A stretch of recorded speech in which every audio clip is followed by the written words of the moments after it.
Hello everyone, I am बारस और आज हम डिस्कस करेंगे कंडीशन ऑफ एरोमेटिसिटी, है ना। लास्ट लेक्चर में हमने ये देखा था कि जो हमारे पास एरोमेटिक कंपाउंड्स होते हैं वो कैसे होते हैं, क्या होते हैं, ठीक है। तो अभी हम ये डिस्कस करेंगे कि हम एरोमेटिक कंपाउंड्स को आइडेंटिफाई कैसे करेंगे। अगर हमको कोई कंपाउंड दे दिया जाए तो हम ऐसा कैसे आइडेंटिफाई करेंगे कि ये एरोमेटिक कंपाउंड है या एरोमेटिक कंपाउंड नहीं है, ठीक है। तो उसके लिए हमारे पास एक रूल होता है, हकन रूल बोलते हैं हम उसको। तो ये रूल ऐसा बोलता है कि अगर हमारे पास किसी रिंग में 4n+2 पाई इलेक्ट्रॉन्स प्रेजेंट हैं तो हमारे पास हम उस कंपाउंड को एरोमेटिक कंपाउंड बोल देंगे, ठीक है। और यहाँ पे n जो है वो इंटीजर है, ठीक है। तो देख लेते हैं हम कि प्रेजेंस हकल रूल क्या है हमारे पास, presence of 4n+2 pi electrons in the ring, है ना। तो अगर हमारे पास रिंग में 4n+2 पाई इलेक्ट्रॉन प्रेजेंट होंगे तो हम उसको बोल देंगे कि वो एरोमेटिक कंपाउंड है। एन यहाँ पे एक इंटीजर होता है, मींस एन की वैल्यू हो सकती है 0 1 2 3 4, ठीक है। तो अभी क्वेश्चंस की हेल्प से समझते हैं कि हम कैसे आइडेंटिफाई करेंगे। तो ये हमारे पास एक ऑर्गेनिक कंपाउंड है, ठीक है, बेंजीन इसका नेम है। तो हमको क्या करना होगा कि हमको सबसे पहले इसमें ये देखना होगा कि इसमें पाई इलेक्ट्रॉन्स कितने हैं, मतलब पाई बॉन्ड में हमारे पास जो इलेक्ट्रॉन्स है वो कितने हैं, ठीक है। तो यहाँ पे 3 पाई बॉन्ड है, 1 2 3, और एक बॉन्ड में 2 इलेक्ट्रॉन होते हैं, ठीक है। तो कितने बॉन्ड हो जाएंगे, कितने इलेक्ट्रॉन्स हो जाएंगे यहाँ पे, 1 2 3 4 5 6 इलेक्ट्रॉन हो जाएंगे, ठीक है। तो हम ऐसा लिख सकते हैं कि यहाँ पे 6 पाई इलेक्ट्रॉन्स प्रेजेंट है, ठीक है। तो अब होगा क्या कि 4n+2 इज इक्वल टू हो जाएगा 6, ठीक है। इसको जब हम सोल्व करेंगे तो ये आएगा हमारे पास 4n इज इक्वल टू 4, ठीक है, और n इज इक्वल टू 1, ठीक है।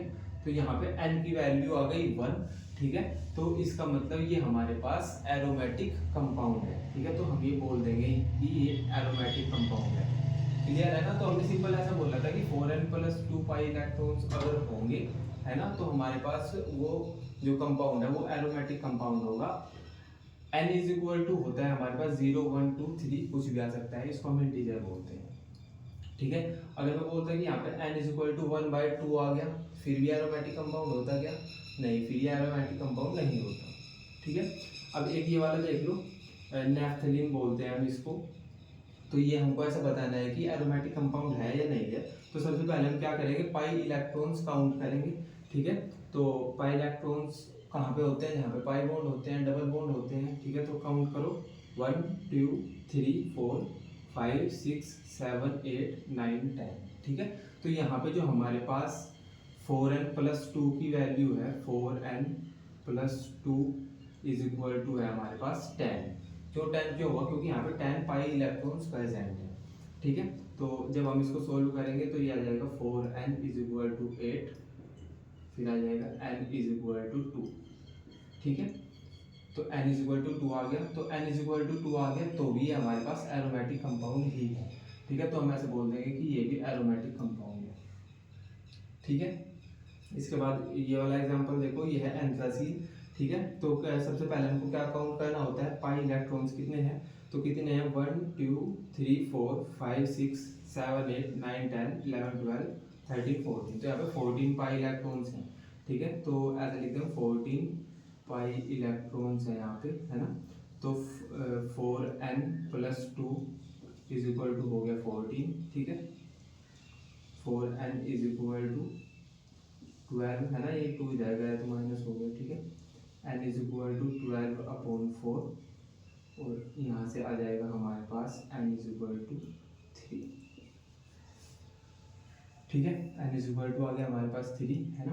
अब n इज इक्वल टू 3 होगा तो भी हमारे पास ये एरोमेटिक कंपाउंड ही होगा, ठीक है। तो ये भी हमारे पास एरोमेटिक कंपाउंड है। तो सिंपल, जब भी आपको कोई ऐसा कंपाउंड दिया जाए और आपसे बोला जाए कि हमको ये बताओ कि ये एरोमेटिक कंपाउंड है या नहीं है, तो आप इस तरीके से उसको देख के बताओगे कि एरोमेटिक कंपाउंड ये है कि नहीं है, ठीक है। अब एक ये वाला एग्जांपल देख लो, इसमें मेरे को बताओ कि ये हमारे पास एरोमेटिक कंपाउंड है या एरोमेटिक कंपाउंड नहीं है, ठीक है। तो हम सबसे पहले क्या करेंगे, पाई इलेक्ट्रॉन्स काउंट करेंगे, 1 2 3 4 5 6 7 8 9 10 11 12 13 14। तो इसमें 14 पाई इलेक्ट्रॉन्स हैं, 14 पाई इलेक्ट्रॉन्स प्रेजेंट है। तो यहाँ पे भी हमारे पास जो 4n+2 है, 4n+2 है, इसकी वैल्यू हो जाएगी 14। तो 4n इज इक्वल टू 12 और n इज इक्वल टू आ जाएगा यहाँ पे 3। तो n की वैल्यू 3 आ गई, ठीक है। ये भी हमारे पास एरोमेटिक कंपाउंड हो गया, ठीक है। तो जब भी हमारे पास n की वैल्यू इंटीजर में आएगी 0 1 2 3 4 5 6, तो वो हमारे पास होगा एरोमेटिक कंपाउंड, ठीक है। अब इसका बता दो मेरे को, है ना, इसका नेम है साइक्लोपेंटाडाइइनाइल एनायन, ठीक है। कैसे कैसे फाइंड आउट करोगे कि भाई एरोमेटिक कंपाउंड है या नहीं है? तो सबसे पहले हम पाई इलेक्ट्रॉन्स काउंट करेंगे, कितने हैं। तो पाई इलेक्ट्रॉन्स यहाँ पे 1 2 3 4, तो यहाँ पे 4 पाई इलेक्ट्रॉन्स हैं, ठीक है। लेकिन यहाँ पे ये एनायन है, एनायन, ठीक है। तो एनायन में 2 इलेक्ट्रॉन और है ना, तो हम प्लस कर देंगे कि 2 इलेक्ट्रॉन्स और है यहाँ पे। तो टोटल कितने इलेक्ट्रॉन्स हो गए? 6 इलेक्ट्रॉन्स हैं यहाँ पे। तो हम क्या करेंगे यहाँ पे 4n+2 की वैल्यू हो जाएगी हमारे पास यहाँ पे 6, ठीक है। इसको सोल्व करेंगे तो ये आ जाएगा 4n इज इक्वल टू आ जाएगा 1। n की वैल्यू 1 है, तो ये भी हमारे पास एक एरोमेटिक कंपाउंड है। क्लियर है क्या, है ना। तो बेसिकली हमने अभी ये सीखा कि हमारे पास कोई भी हमको अगर कोई भी एरोमेटिक कंपाउंड दे दिया जाए तो हम ऐसा आइडेंटिफाई कर सकते हैं कि वो एरोमेटिक, मतलब अगर हमको कोई भी कंपाउंड दे दिया जाए तो हम ऐसा पता लगा सकते हैं कि ये एरोमेटिक कंपाउंड है या ये एरोमेटिक कंपाउंड नहीं है। क्लियर है। तो अभी बेसिकली हम डिस्कस करेंगे कि हम एरोमेटिक कंपाउंड में हमको कौन सा कंपाउंड डिटेल में डिस्कस करना है। तो वो है हमारे पास बेंजीन। हम सबसे पहले ये देखेंगे कि हम बेंजीन को कैसे बना सकते हैं और फिर हम डिस्कस करेंगे कि हम बेंजीन से और कौन कौन से केमिकल्स को बना सकते हैं, ठीक है।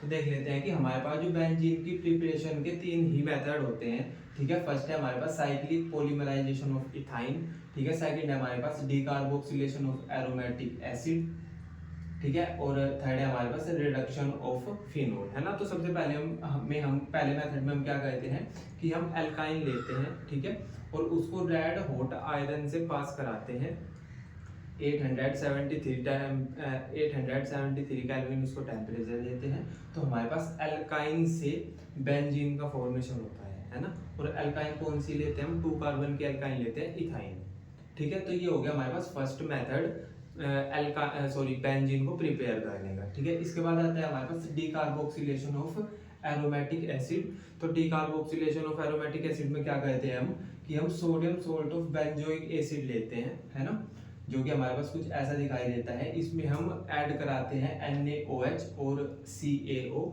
और NaOH प्लस CaO को हम क्या बोलते हैं? सोडा लाइम बोलते हैं, मैंने पहले बताया था आपको, ठीक है। तो NaOH और CaO को हम ऐड कराएंगे, इसको गर्म करेंगे तो हमारे पास बेंजीन का फॉर्मेशन होगा और Na2CO3 साइड प्रोडक्ट निकलेगा। ये हमारे पास सेकंड मेथड है बेंजीन को प्रिपेयर करने का। इसके बाद क्या कहते हैं हम कि रिडक्शन कहते हैं फिनोल का। इससे भी हमारे पास बेंजीन मिलती है। क्या फिनोल क्या होता है कि जब बेंजीन के ऊपर OH फंक्शनल ग्रुप अटैच होता है, बेंजीन के ऊपर OH फंक्शनल ग्रुप अटैच होता है तो हम इसको फिनोल बोल देते हैं। तो जब हम फिनोल की रिएक्शन कराते हैं जिंक डस्ट से, मतलब जो जिंक होता है हमारे पास वो डस्ट की फॉर्म में होता है, ठीक है, तो हमारे पास बेंजीन का फॉर्मेशन हो जाता है, हमको बेंजीन मिलता है और साथ में मिलता है हमको ZnO। क्लियर है। तो बेसिकली ये हमारे पास 3 मेथड हैं इनको प्रिपेयर करने के, ठीक है। तो अभी हम ये डिस्कस कर लेते हैं कि जो हमारे पास एरीन्स होती हैं उनकी फिजिकल प्रॉपर्टीज कैसी होती है, ठीक है। तो फर्स्ट पॉइंट है हमारे पास कि जो हमारे पास एरीन्स होती है ये नॉन पोलर मॉलिक्यूल्स होते हैं। मींस जो इनके मॉलिक्यूल्स होते हैं एरीन्स के, उनके अंदर पोल्स का फॉर्मेशन नहीं होता। हम ऐसा बोलते हैं ना कि जब भी हमारे पास कोई मॉलिक्यूल है अगर उसमें नेगेटिव चार्ज भी प्रेजेंट है और पॉजिटिव चार्ज भी प्रेजेंट है तो हम ऐसे बोलते हैं कि इनमें पोल का फॉर्मेशन हो गया और इसलिए पोलर मॉलिक्यूल बोल देते हैं हम उनको। लेकिन जो हमारे पास एरीन्स होते हैं उनके मॉलिक्यूल्स के अंदर नेगेटिव और पॉजिटिव चार्ज दोनों का फॉर्मेशन नहीं होता, इसलिए हम इनको बोलते हैं कि इनमें कोई पोल नहीं बनता, इसलिए हम इनको नॉन पोलर मॉलिक्यूल्स बोलते हैं, ठीक है। तो आपको सिंपल याद रखना है कि जो एरीन्स होते हैं वो नॉन पोलर मॉलिक्यूल्स होते हैं, ठीक है। अब सेकंड पॉइंट है कि ये कलरलेस होते हैं और इनमें एक कैरेक्टरिस्टिक एरोमा होता है। मींस इनकी एक अलग सी स्मेल होती है और ये कलरलेस होते हैं, ठीक है। जैसा हमारे पास नेफ्थलीन बॉल्स होती है, भाई आपने देखा होगा कि ऐसा हम घरों में यूज़ करते हैं। वाइट वाइट सी बॉल्स होती हैं हमारे पास, उनको हम नैफ्थलीन बॉल्स बोलते हैं। ये क्या कहते हैं, हम इनका यूज़ करते हैं क्लोथ्स को प्रिवेंट करने में, और हम टॉयलेट्स वगैरह में इन नैफ्थलीन बॉल्स का यूज़ करते हैं, ठीक है। तो जो हमारे पास नैफ्थलीन बॉल्स होती हैं उनकी एक यूनिक स्मेल होती है, जिसकी वजह से वो इंसेक्टिसाइड्स को दूर रखती है, जिस भी चीज़ को हम प्रिवेंट करते हैं, है ना। हम भाई क्लोथ्स में अगर हम नैफ्थलीन बॉल को रख देते हैं तो वहाँ पे इंसेक्टिसाइड क्लोथ्स के पास नहीं आते, है ना। तो बेसिकली हम इंसेक्टिसाइड से किसी चीज़ को बचाने के लिए नॉर्मली हम नैफ्थलीन बॉल का यूज़ करते हैं, ठीक है। अब आती है सोल्युबिलिटी। अब सोल्युबिलिटी क्या होती है कि हम जब किसी कोई भी सब्सटेंस अगर वाटर में डिसॉल्व हो जाता है तो हम उस प्रॉपर्टी को सोल्युबिलिटी बोल देते हैं, ठीक है। तो हम जब भी सोल्युबिलिटी पढ़ते हैं तो हम ऐसा बोलते हैं, एक लाइन हमेशा पढ़ते हैं कि लाइक डिसॉल्व लाइक। अगर हमारे पास जो सब्सटेंस है जिसको हम किसी सोलवेंट में या किसी चीज़ में डिसॉल्व करना चाहते हैं, वो जो सब्सटेंस है अगर वो पोलर होगा तो वो पोलर में ही डिसॉल्व होगा, और अगर वो नॉन पोलर होगा तो वो नॉन पोलर में ही डिसॉल्व होगा। क्योंकि हमने ऐसा पढ़ा है कि हमारे पास जो एरिन्स होती है वो नॉन पोलर मॉलिक्यूल्स होते हैं, तो ये नॉन पोलर मॉलिक्यूल्स में ही डिसॉल्व हो सकते हैं, ठीक है। तो हम ऐसा बोलते हैं like dissolve in non polar solvents. जो हमारे पास एरिन्स होते हैं वो डिसॉल्व होते हैं नॉन पोलर सॉल्वेंट्स में। क्यों ऐसा क्यों होता है, क्योंकि हमारे पास जो एरिन्स होते हैं वो नॉन पोलर मॉलिक्यूल्स होते हैं, और नॉन पोलर मॉलिक्यूल्स होंगे तो वो नॉन पोलर सॉल्वेंट में ही डिसॉल्व होंगे, ठीक है। इमिसिबल विद वाटर, भाई वाटर तो पोलर होता है तो इसलिए वाटर में तो डिसॉल्व नहीं करते, ये डिसॉल्व करते हैं मिसिबल विद ऑर्गेनिक सॉल्वेंट, जैसे ईथर, है ना भाई। जो हमारे पास ईथर होता है ये नॉन पोलर सॉल्वेंट होता है ना। तो इसमें हमारे पास एरिन्स डिसॉल्व कर जाते हैं, ठीक है। तो ये बेसिकली हमारे पास हो गए सोल्युबिलिटी, है ना। और ये हमने सब कवर कर लिया कि जो एरिन्स की फिजिकल प्रॉपर्टी होती है वो कैसी होती है, ठीक है। बाकी अब हम नेक्स्ट लेक्चर में डिस्कस करेंगे कि chemical properties of arenes, means हम एरिन्स से और कौन कौन से केमिकल्स का फॉर्मेशन कर सकते हैं, ठीक है। तब तक आप इसका रिवीजन करो, बाय।